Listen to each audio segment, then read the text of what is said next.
It's signing day, I guess. Hey, congrats to everybody that signed. Congrats to Deion. Deion changing the game. Okay, so let's get right into that. Yeah, the big story right now is that Jackson State, Deion Sanders, the OG of DBs, basically.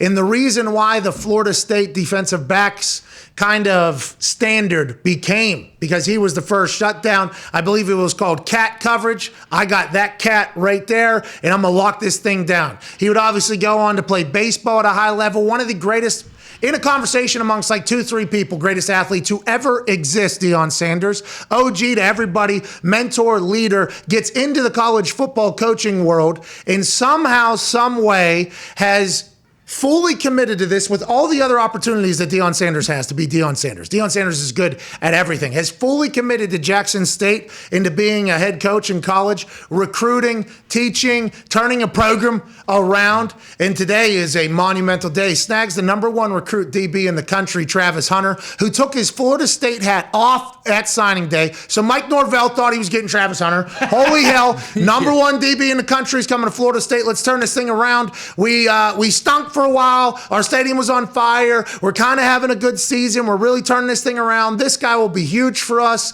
He's coming to Florida State. Signing day. Takes the hat off, throws that shit. Give me Deion Sanders' hat. Now, the conversation revolves around who else will Deion be able to get there? If he gets a #1 wide receiver as well, he can pitch the, hey, I got the Saban practice reps where you're only going to get better. We're going to put a spotlight and I'll be hands-on with coaching these guys. Deion could really rattle a lot of shit here, and this is a monumental day for HBCUs.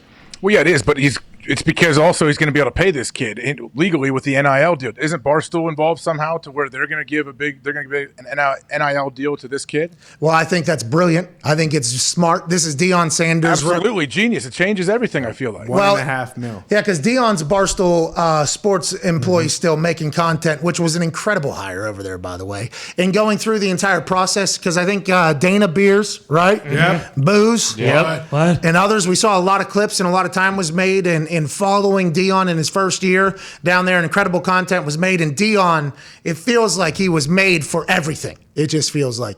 And I thought his name was going to get brought up in some of the old school traditional jobs, but I think he's doing all this because Florida State wouldn't hire him a couple years ago when Norvell was hired over him, and he openly pitched for the job. And I assume a lot of people were like, Deion, it's a different, you're coaching in high school, it's a different animal in college. And Deion was like, okay, well, fuck everybody then. Yeah. I'm gonna go sell out this stadium down here every single game. We're gonna get TV deals. I already have the Barstool Sports Network on the internet backing me and behind me. They'll be here. I'm gonna make Jackson State the place. Now he gets Travis Hunter. I mean, it's only a matter of time, it feels like, before Jackson State is in the conversation of Deion flipping a program and flipping an entire narrative. Well, you're correct. If he could land one of these like big time 4 or 5 star receivers, then you would think, okay, maybe even a transfer quarterback from another program that was a really like 5-star guy, and all of a sudden someone in front of him became the man. Like that's the kind of guy that I think could come in there and change it. Well, the pitch to the #1 wide receiver is easy, right? It's like, hey, you and this guy are going to go at it every single day. You're going to be friends. You are going to make each other better every single day. They talk about this at Alabama. Hey, we're going to be able to compete every day. We're going to get better. We're going to end up in the NFL. If you got the #1 DB, and I assume that is a way to allure at least a #1 wideout, like, hey, let's go. You two are going to make each other better. You are going to set a standard around here, and you are going to be a staple of one of our pillars of success here. I mean, it is. Go for Deion, dude. Yeah. Coach Ron. His son, too, is the quarterback. And he's very good. Yeah, he was South Carolina. No. His other son was South Carolina, I think, DB. He transferred there last year. Yep. Let's go, man. And also, Hugh Jackson's down at Grambling, right? Mm-hmm. Eddie George is at Tennessee State, Yes. I believe. So, I mean, let's go. This is about to become quite a disruption to the entire college football process, and I'm here for it. Cincinnati made the playoff. Yep.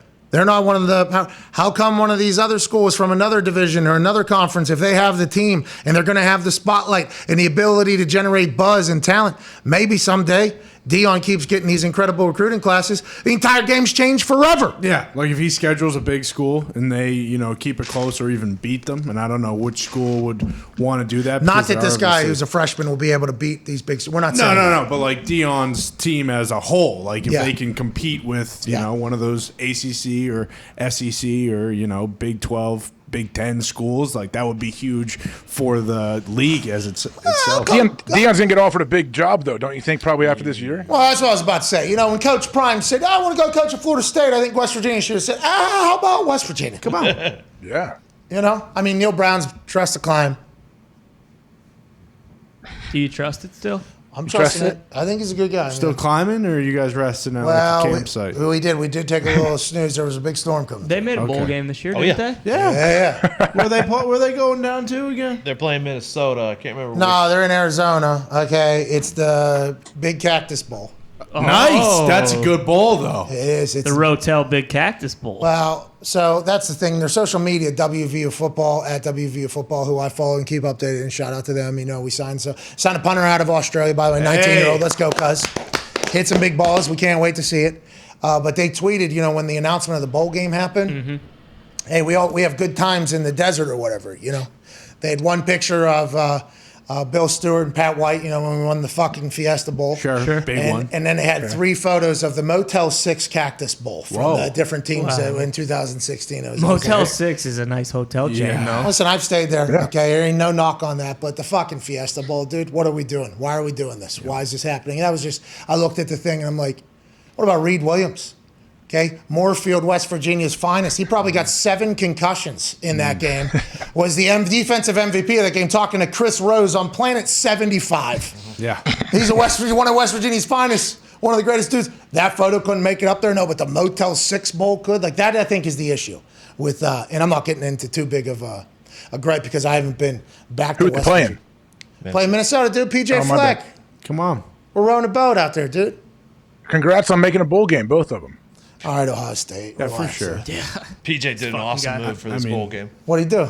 He hired a West Virginia's offensive assistant analyst or whatever, who was Minnesota's OC from 2017, 2019. He was with West Virginia last season. He hired him off the season back to Minnesota. Get a little inside information on Mountaineers. Well, here's the inside information. Nobody knows what the fuck the team's going to do. Because I don't think they know what they're going to do either. Every game it's something different. They look good some games, and then some games are terrible. So it's like, what's going on behind the scenes? Are we still climbing, or are we? They start soon, right? Bowl games have to start soon. Friday. Next week? Noon on Friday. Noon on Friday, dude. wow. Of course. Big time football.